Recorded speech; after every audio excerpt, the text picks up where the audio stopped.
Vatican. Pope Francis, who spent 5 weeks in hospital earlier this year, died of a cerebral stroke and irreversible heart failure, doctors have said. In life, Pope Francis shunned the Apostolic Palace in Vatican City in favor of a modest apartment. In death, too, he disdained ornateness, directing the Church to inter him in a single coffin instead of the traditional nested trio. His successor will be chosen by the Papal Conclave, a gathering of cardinals younger than 80 years that will convene in 2 weeks.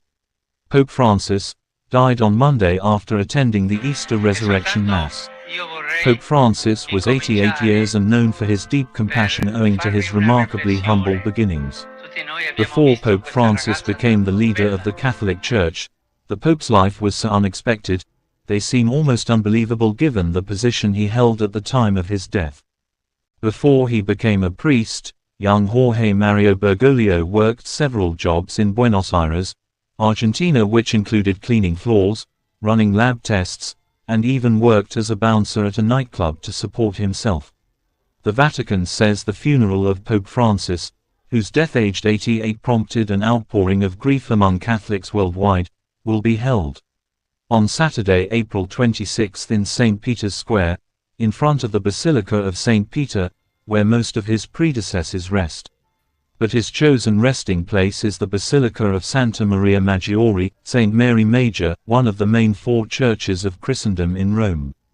In his final testament, Pope Francis asked to be buried in the earth, simple, without particular decoration, and with the inscription only of his papal name in Latin, Franciscus. The last pope to be buried outside the Vatican was Leo XIII, who died in 1903. St. Mary Major, some 4 kilometers (2.5 miles) from the Vatican, was dear to Francis because of his devotion to the Virgin Mary. He prayed there before leaving and returning from each overseas trip.